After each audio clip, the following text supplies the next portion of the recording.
Bonjour, petite présentation aujourd'hui des encres à alcool sur lesquelles je vais vous faire pas mal de vidéos parce que c'est un produit que j'aime beaucoup travailler. Je vais vous présenter les différents types de produits mais aussi les différentes encres avec lesquelles on va travailler. On va commencer par les papiers. Donc, c'est peut-être pas le plus simple celui-ci. On commence par le papier Yupo. Donc c'est un papier blanc sur une finition qui est quand même plutôt mate. Pourquoi? Parce qu'en fait ce n'est pas un papier à base d'arbre, à base de fibres, mais c'est un papier intégralement synthétique. Donc du coup, il y a très peu de reflets, parce que du coup, c'est un papier qui est très mat. Il existe en plusieurs grammages. Moi, j'en ai un qui est quand même assez fin, mais parce que j'aime travailler avec ce grammage-là, c'est un 85 grammes. Donc celui-ci est plutôt sympa. Je l'ai choisi en format A5, parce que du coup, ça me permet de ne pas faire de très grandes pages, mais je vous expliquerai tout ça après. Donc A5 ou A4, je l'ai aussi en plus grand format, forcément A4. Et là, par contre, c'est un 200 grammes. Donc là, du coup, on voit bien que c'est quand même un petit peu plus épais. Donc ce papier Yupo, vous allez voir que du coup, l'encre va glisser dessus, mais prendre aussi du temps pour sécher. Je vais vous montrer tout ça juste après. On a également du papier Yupo noir. Donc c'est celui que j'avais sorti en premier, c'est celui-ci. Papier Yupo noir, en fait, on va arriver à obtenir des effets vraiment très très sympas. Donc on va obtenir vraiment un effet marbré.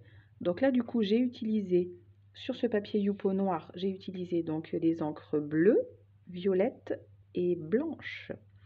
Et bien entendu, après tout ce qui va être silver, donc ce sont des encres argentées. Voilà, donc vous voyez bien qu'en fait du coup ça donne quelque chose de vraiment très chouette, un côté un peu galactique. Donc là du coup on est sur de la page A4. Sur ce papier blanc, on va pouvoir l'utiliser justement pour faire ce genre de rendu aussi. Donc là, du coup, toujours pareil, j'étais sur des couleurs bleues et là, du coup, on est en bleu et doré. Voilà. Donc ça donne vraiment des effets marbrés très très jolis, très très sympas à travailler. Voilà. Existe également le papier Yupo transparent, le translucide. Donc tout ça, ce sont des papiers que vous trouvez dans la gamme de chez Asa. Alors peut-être pas le 85 grammes, celui-ci, ils ne doivent pas l'avoir en A5, mais du coup on a un papier blanc, Yupo blanc, qui fonctionne aussi très bien. Du coup c'est les grandes feuilles A4 comme celle-ci. Le papier Yupo transparent, il ressemble étrangement à du calque, parce que du coup, vous voyez, du coup on voit un petit peu à travers, mais pas complètement, il n'est pas vraiment, il n'est pas transparent, il est translucide, il s'appelle vraiment comme ça, translucide. Et l'idée c'est de pouvoir obtenir justement même chose, des effets. Hop, est-ce qu'il veut bien faire la mise au point? Ça y est. Ouais. Voilà, donc on va retrouver toujours le même principe sur les encres à alcool, de pouvoir travailler, de faire des effets d'aplat de couleurs. Et du coup, quand vous allez le coller sur vos papiers ou sur vos décorations ou sur vos cartes, on va voir à travers, et ben on va voir à travers ce qui s'y passe, quoi. Donc soit vous avez un papier blanc et on retrouvera le papier blanc à travers, soit vous avez un papier coloré et on retrouvera justement la couleur à travers votre Yupo, ce qui en soi peut être très très chouette.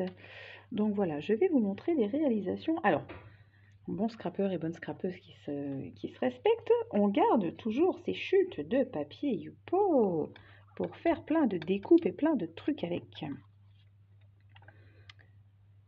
Alors, sur YouTube, vous verrez beaucoup de vidéos où des filles utilisent du papier photo. Je vous dis non tout de suite. Je vous montrerai pourquoi, parce que j'en ai aussi. Et le rendu est vraiment, vraiment pas beau. Voilà, ça n'a rien à voir.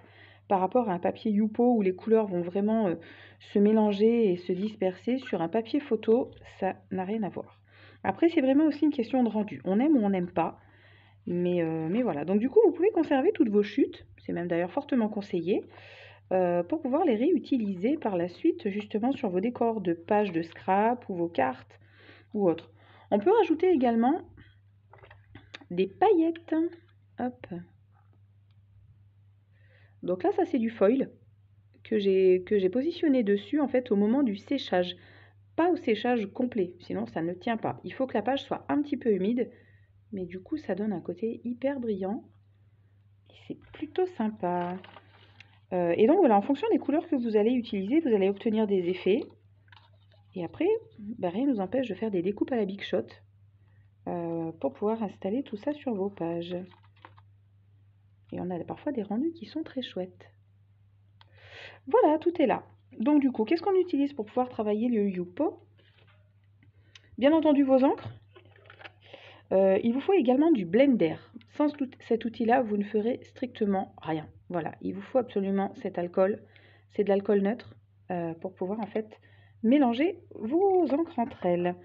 Il existe donc des encres sans billes à l'intérieur parce qu'il n'y a pas forcément besoin de les secouer ou de les mélanger. Elles sont déjà toutes prêtes. Donc c'est tout ce qui est couleur de base. Et après, quand on a des couleurs comme celle-ci, donc du coup, si vous regardez bien, la couleur elle est au fond. Donc on entend bien la bille au fond. Voilà, donc du coup, il faut bien secouer, bien mélanger pour que la bille puisse venir chercher toute l'encre qui est en fait au fond. Donc ces encres-là, en fait, il y en a donc tout ce qui sera métallique aura une bille, mais également l'encre blanche. Celle-là aussi a une bille parce que sinon tout reste au fond. Voilà. Vous aurez besoin aussi d'une poire pour pouvoir pousser et donner un petit peu d'impulsion à vos créations en fonction de l'effet souhaité. Et alors moi j'ai un espèce de petit sèche-cheveux que j'avais déjà utilisé sur une vidéo précédente. Donc c'est un sèche-cheveux sur lequel en fait normalement vous avez un embout qui vient se fixer ici pour faire des boucles. J'y ai mis en fait c'est un morceau de rideau moustiquaire pour bloquer un peu le flux d'air. Sinon en fait c'est trop important et vous allez tartiner l'intégralité de votre bureau. Donc du coup on essaye d'éviter et donc enfin voilà c'est vraiment du système D pour pouvoir travailler tout ça. Qu'est-ce que vous pourriez avoir besoin également? Alors, on travaillera peut-être par la suite, donc ce sont des petits ronds de feutre. Voilà, donc ce sont des petits ronds de feutre qu'on va utiliser pour en fait créer des décors de fond, faire des petites touches. Est-ce que je l'ai là?